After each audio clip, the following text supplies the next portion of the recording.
Hello दोस्तों, नमस्कार। एक बार फिर शिवाय टेक्निकल क्लासेस में आप सभी का स्वागत है। आज फिर हम एक नए विषय पर चर्चा करेंगे। आज का जो हमारा टॉपिक है वो है ग्रोलर। क्या है ग्रोलर? ये क्या है, कौन सी डिवाइस है, इसका कहाँ उपयोग किया जाता है और ये क्या काम करती है वो देखने की कोशिश करेंगे। लगभग लगभग लोगों को पता होगा, जो भी हमारे चैनल से जुड़े हैं या जो इलेक्ट्रिक साइड से जुड़े हुए हैं, जो मोटर बाइंडिंग वगैरह का काम करते हैं, उनको पता होगा। ठीक है, ग्लोलर क्या होता है। अब हम देखते हैं पहले इसकी परिभाषा, है ना। इसकी छोटी सी परिभाषा है, उसको समझ लेते हैं। उसके बाद फिर देखेंगे कि वर्क कैसे करता है, इसकी बनावट किस प्रकार से होती है। तो Growler, it is an electromagnet having single winding. ये क्या है, एक इलेक्ट्रोमैग्नेट की तरह है। किसकी तरह है? इलेक्ट्रोमैग्नेट की तरह है। इसमें एक सिंगल वाइंडिंग होती है। ये देखो, सभी को नजर आ रही है, ये इसकी बनावट है, ये इसका डायग्राम है। इसमें क्या, कौन सी वाइंडिंग होती है? एक सिंगल वाइंडिंग होती है ना। लेमिनेटेड कोर और भी शेप। और ये जो कोर होती है, ये क्या है? ये कोर होती है, ट्रांसफार्मर की तरह होती है, ये भी कोर है ना। ये क्या है? लेमिनेटेड होती है। कैसी होती है ये कोर? लेमिनेटेड होती है और भी शेप की होती है। ये देखिए, कोर का जो शेप है वो कैसा है? भी के आकार का है, भी शेप की होती है। It's binding connect to AC supply. AC supply पे वर्क करता है। किस पे वर्क करता है? एसी सप्लाई पे वर्क करता है। देखा जाए तो हमारा जो ग्रोलर है वो क्या है? एक इलेक्ट्रिकल स्टैटिक डिवाइस है। क्या है? इलेक्ट्रिकल स्टैटिक डिवाइस है, जो कि म्यूचुअल इंडक्शन पे काम करता है। किस पे काम करता है? म्यूचुअल इंडक्शन पे काम करता है। और ये आर्मेचर की जो बाइंडिंग होती है उसको चेक करने में मदद करता है, उसको टेस्ट करने में मदद करता है। आर्मेचर बाइंडिंग के टेस्ट करते हैं हम इससे। क्या करते हैं? जो आर्मेचर होता है उसकी बाइंडिंग के टेस्ट करते हैं कि आर्मेचर की जो बाइंडिंग है वो सही है या नहीं है। हमने आर्मेचर की बाइंडिंग कर ली, आर्मेचर की बाइंडिंग कंप्लीट हो गई। उसके बाद हम क्या करते हैं? उसे ग्रोलर की मदद से चेक करते हैं। या कोई फाल्टी आर्मेचर हमारे पास आता है, कोई फाल्टी जनरेटर आता है, तो हम सबसे पहले उसकी बाइंडिंग चेक करते हैं। तो चेक किसकी मदद से करते हैं हम? ग्रोलर की मदद से। पूरा आर्मेचर आया, कहीं से जला नहीं दिख रहा, बर्नआउट नहीं हुआ है, तो हमने पता करना पड़ेगा कि इसके अंदर और दूसरा क्या फॉल्ट हो सकता है। ठीक है, तो उस काम में हमारी मदद कौन करता है? ग्रोलर। क्लियर हो गया। अब इसके कुछ पॉइंट्स देख लेते हैं ना। पहला पॉइंट क्या है? It is electric static device. तो ये क्या है? एक इलेक्ट्रिक स्टैटिक डिवाइस है। इसमें कोई मूवेबल पार्ट्स नहीं है। क्लियर हो गया सभी को? एक एक पॉइंट को समझना है, हम डायग्राम की मदद से ही लिख रहे हैं। ठीक है, समझेंगे तो लंबे समय तक हमको क्या है, दिमाग में रहेगा। ये याद करोगे तो बार बार भूल जाओगे। ठीक है, पहले भी बता चुका हूँ, अभी भी बता रहा हूँ। ठीक है, एक एक पॉइंट को दिमाग में बिठाना, समझना है। किसकी मदद से? सिर्फ और सिर्फ डायग्राम की मदद से। ठीक है, तो सबसे पहले क्या है? It is electric static device. ये क्या है? एक इलेक्ट्रिक स्टैटिक डिवाइस है। कोई मूवेबल पार्ट्स नहीं है, इसलिए क्या है? इलेक्ट्रिक डिवाइस तो है ही, साथ में क्या है? स्टैटिक भी है। क्लियर हो गया। Point number 2, work on mutual induction. किस पे काम कर रही है ये जो डिवाइस है, ये जो युक्ति है, ये किस पे काम करता है? म्यूचुअल इंडक्शन पे काम करता है। किस पे करता है काम? म्यूचुअल इंडक्शन पे। जिस तरह हमारा ट्रांसफार्मर काम करता है। म्यूचुअल इंडक्शन क्या होता है? जब परस्पर दो कॉइल आपस में एक साथ रखी हो। कहाँ पे? परस्पर दो कॉइल आपस में एक साथ रखी हो, और किसी एक कॉइल में जब हम एसी सप्लाई देते हैं तो दूसरी सप्लाई में ईएमएफ इंड्यूस हो जाता है, उसे हम बोलते हैं म्यूचुअल इंडक्शन। तो इसमें भी क्या है? एक बाइंडिंग है। क्या है? एक बाइंडिंग है। हम उसमें एसी सप्लाई दे रहे हैं। क्या कर रहे हैं? एसी सप्लाई दे रहे हैं। दूसरी बाइंडिंग का काम करता है हमारा आर्मेचर।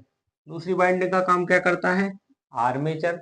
आर्मेचर को हम यहाँ पे रखते हैं, ये जो भी शेप बना है यहाँ पे आर्मेचर को रखेंगे। तो आर्मेचर में भी क्या होती है, बाइंडिंग होती है। और ये कोर है किसकी है, ये आयरन की। तो कोर क्या है, चालक है। और कोर से क्या है, जब इसमें हम इलेक्ट्रिसिटी देंगे तो इससे फ्लक्स निकलेंगे। क्या निकलेंगे, फ्लक्स निकलेंगे। और फ्लक्स किसको कट करेंगे, हमारे आर्मेचर बाइंडिंग को। किसको कट करेंगे, आर्मेचर बाइंडिंग को। तो आर्मेचर बाइंडिंग जो है वो सेकेंडरी बाइंडिंग हो जाएगी। कौन सी बाइंडिंग हो जाएगी, सेकेंडरी बाइंडिंग। तो ये किस पे काम करने लगेगा, म्यूचुअल इंडक्शन पे। क्लियर हो गया। चलो अब देखते हैं इसमें तीसरा point, only one binding around the core. ये देखिए इसमें एक सिंगल बाइंडिंग है जो कि कोर के चारों साइड है। कितनी बाइंडिंग है इसमें, ओनली सिंगल बाइंडिंग है जो कि कोर के चारों तरफ है। ये भी क्लियर हो गया हमारा इस डायग्राम की मदद से। यहाँ तक किसी को कोई दिक्कत, कोई ऐसी चीज जो समझ ना आई हो। चलो बढ़ते हैं अगले पॉइंट की ओर। ओके, पॉइंट नंबर 4, ग्रोलर winding work on primary winding. इसकी जो बाइंडिंग है, किसकी, हमारे ग्रोलर की, ये कैसे काम करती है, प्राइमरी बाइंडिंग की तरह काम कर रही है। कैसे काम कर रही है, प्राइमरी बाइंडिंग की तरह काम कर रही है। जैसे हमने सप्लाई दी, इसमें इलेक्ट्रोमैग्नेट बनेगा, ये प्राइमरी बाइंडिंग की तरह काम करेगी और इससे फ्लक्स निकलना स्टार्ट हो जाएंगे। क्या हो जाएंगे, फ्लक्स निकलना स्टार्ट हो जाएंगे। आगे बढ़ते हैं, point number 5, armature binding work on secondary binding. ये जो आर्मेचर है, सभी को नजर आ रहा है, ये आर्मेचर है हमारे पास। हम आर्मेचर को क्या करेंगे, इसके ऊपर रख देंगे। कहाँ पे रख देंगे, इसका जो भी शेप है ग्रोलर का, इसके ऊपर रखेंगे। जैसे इसके ऊपर रखेंगे तो जो आर्मेचर है वो सेकेंडरी बाइंडिंग का काम करना स्टार्ट कर देगा। क्या करेगा, सेकेंडरी बाइंडिंग का काम करेगा। और इसकी फिर दोनों को मदद से हम क्या करेंगे, ये आर्मेचर की जो बाइंडिंग है, इसके जो टेस्ट है वो कर लेंगे। क्या कर लेंगे, इसके टेस्ट कर लेंगे। अब देखेंगे हम कि इसमें टेस्ट कितने प्रकार के होते हैं। Type of armature test. Armature हमारे पास आया है, सही है खराब है हमको नहीं पता, तो हम उसके कुछ टेस्ट करेंगे। वो टेस्ट की मदद से क्या है, हमको पता चल जाएगा कि आर्मेचर में क्या फॉल्ट आया हुआ है, इसको कैसे सही करना है। तो हम देखते हैं कि आर्मेचर में क्या क्या फॉल्ट्स आते हैं, इसके कौन कौन से टेस्ट हमने करने होते हैं। क्लियर हो गया सभी को, आगे बढ़े। तो अभी देखते हैं इसमें कितने टेस्ट होते हैं। तो आर्मेचर के हमेशा 3 टेस्ट होते हैं। कितने टेस्ट होते हैं, 3 टेस्ट। जब नया आर्मेचर भी जब हम बनाते हैं, नए आर्मेचर की बाइंडिंग भी करते हैं, तो उसके कितने टेस्ट करते हैं हम, 3 टेस्ट करते हैं। उसके बाद फिर उसको क्या करते हैं, हम फील्ड में जो है इंस्टॉल कर देते हैं। तो पहला टेस्ट होता है शॉर्ट सर्किट टेस्ट। पहला कौन सा टेस्ट होता है, शॉर्ट सर्किट टेस्ट। अब शॉर्ट सर्किट टेस्ट क्या होता है, इसे हम कैसे करेंगे, हमको कैसे पता चलेगा कि ये जो बाइंडिंग है वो शॉर्ट सर्किट है। तो हम उसके लिए क्या करते हैं, आर्मेचर को इसके ऊपर जो है माउंट करते हैं। क्या करते हैं, आर्मेचर को हम इसके ऊपर माउंट करेंगे, इसके ग्रोलर के ऊपर। ग्रोलर के ऊपर हमने आर्मेचर को रख दिया, एसी सप्लाई दे दी इसको। क्या कर दिया, एसी सप्लाई दे दी। एसी सप्लाई दे दी तो हमारी ये बाइंडिंग प्राइमरी बाइंडिंग का काम करेगी और हमारा जो आर्मेचर है वो सेकेंडरी बाइंडिंग का काम करेगा। फ्लक्स निकलेंगे, इसके अंदर ईएमएफ इंड्यूज होगा। आर्मेचर अंदर क्या होगा, ईएमएफ इंड्यूज होगा। अब हम क्या करेंगे, कटिंग प्लायर की मदद से एक हाथ में एक्सेल ब्लेड लेंगे। क्या लेंगे, एक्सेल ब्लेड सभी ने देखी होगी, ठीक है, जो हमारे आयरन वगैरह को काटने का काम में आती है, उसे हम एक्सेल ब्लेड बोलते हैं। और इसको हम धीरे धीरे रोटेट करेंगे।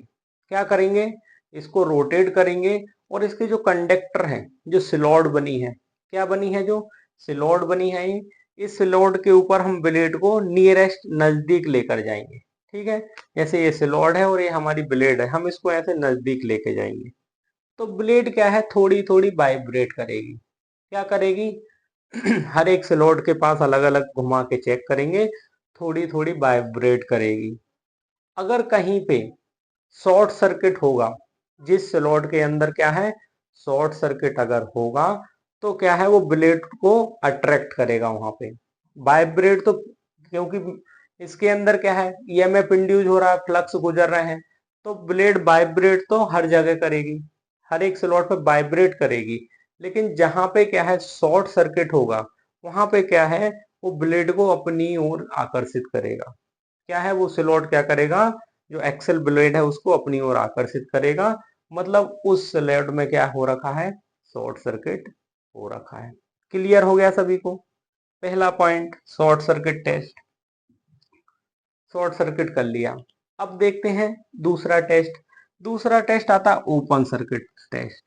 ओपन सर्किट मतलब बाइंडिंग कोई खुल गई हो। क्या है, कोई बाइंडिंग अगर आपस में खुल गई होगी, इसमें जो सिगामेंट लगे होते हैं और सिगामेंट के जस्ट ऊपर यहाँ पे जहाँ बाइंडिंग कनेक्ट होती है उस जगह को हम बोलते हैं राइजर।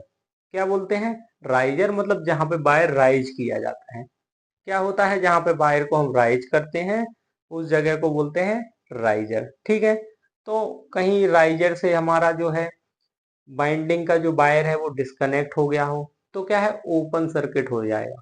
सर्किट क्या है, अनकंप्लीट हो जाएगा। तो वो टेस्ट हम कैसे करेंगे, तो अब बात किसकी चल रही है यहाँ पे, सिगामेंट और बाइंडिंग की। यही आपस में कनेक्ट है। तो अब हम चेक कैसे करेंगे, उसको चेक करने के लिए हम क्या करेंगे, मल्टीमीटर की मदद लेंगे। क्या करेंगे, मल्टीमीटर की मदद लेंगे। सभी ने पता है मल्टीमीटर देखा होगा, है ना।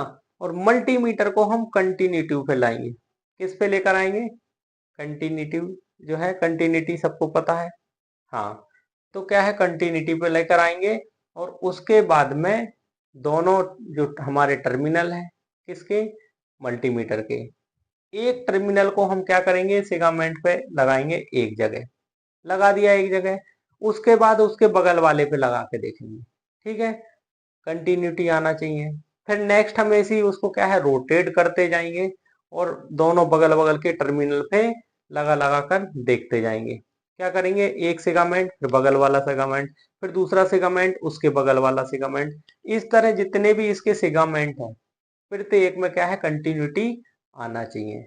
अगर कंटिन्यूटी आ रही है मतलब ओपन सर्किट नहीं है। अगर कहीं पे कंटिन्यूटी ब्रेक होती है इसका मतलब उसमें जो है आपस में जो वायरिंग है वो क्या है ओपन हो रखी है, वहां पे ओपन सर्किट है।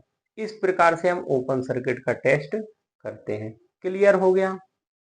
अब देखते हैं लास्ट में अर्थिंग टेस्ट क्या होता है, अर्थिंग टेस्ट। अब देखेंगे अर्थिंग टेस्ट हम कैसे करेंगे। तो अर्थिंग टेस्ट करने के लिए क्या है, अर्थिंग हमेशा कोई भी इक्विपमेंट कोई भी उपकरण होता है अगर वो अर्थ हो रहा है या उसमें करंट लीकेज हो रहा है तो करंट कहाँ जाएगा, बॉडी में। कहाँ जाएगा करंट, बॉडी में। तो हम क्या करते हैं, सेम मल्टीमीटर लेते हैं, मल्टीमीटर की मदद से उसको कंटिन्यूटी पे करते हैं और कंटिन्यूटी पे करने के बाद में मल्टीमीटर के एक लेग को हम बॉडी से लगाते हैं। किससे कनेक्ट करते हैं, बॉडी से कनेक्ट कर दिया, किसी भी एक स्लॉट से कनेक्ट कर लेंगे, कर लिया। या इसकी शाफ्ट से कनेक्ट कर लेंगे। किससे कर लेंगे, ये जो शाफ्ट है ना, शाफ्ट से कनेक्ट कर लेंगे। शाफ्ट से कनेक्ट करने के बाद में हम क्या है प्रत्येक सिगामेंट पे दूसरे जो मल्टीमीटर का दूसरा टर्मिनल है उसको प्रत्येक सिगामेंट पे लगाएंगे। क्या करेंगे, प्रत्येक सिगामेंट पे लगाएंगे। तो क्या है किसी भी सिगामेंट में कंटिन्यूटी नहीं आना चाहिए। अगर कंटिन्यूटी आ रही है इसका मतलब बॉडी और वो सिगामेंट क्या है आपस में अर्थ हो रहे हैं, आपस में जुड़ गए हैं, इसलिए वो क्या है एक शॉर्ट हो रहे हैं तो कंटिन्यूटी आ रही है। अगर पूरे हम में इसको चेक करेंगे कम्यूटेटर के प्रत्येक सिगामेंट को, किसी में भी अगर कंटिन्यूटी नहीं आ रही मतलब अर्थिंग नहीं हो रहा है। क्लियर हो गया। अगर किसी एक भी सिगामेंट और बॉडी के बीच में कंटिन्यूटी आ गई मतलब वो सिगामेंट बॉडी के साथ कनेक्ट हो रहा है, क्या है अर्थिंग हो रही है हमारी बाइंडिंग। क्लियर हो गया। तो इस प्रकार जो है हम आर्मेचर के तीनों टेस्ट कर लेते हैं किसकी मदद से, ग्रोवलर की मदद से। कब होता है ये टेस्ट, जब हम इसको ऑन रखते हैं एसी सप्लाई देते हैं तो ये प्राइमरी बाइंडिंग का काम करता है और ये आर्मेचर सेकेंडरी बाइंडिंग का काम करता है। तो ये तीन टेस्ट है, तीनों ही बहुत इंपॉर्टेंट है। और ये हमारा जो टॉपिक था आज का ग्रोलर, ये बहुत ही इंपॉर्टेंट टॉपिक है ना। इसको बिल्कुल ध्यान से आप लोगों ने समझा, इसके लिए थैंक्स। अगली क्लास में हम किसी नए टॉपिक को लेकर मिलेंगे। तब तक के लिए बाय, टेक केयर।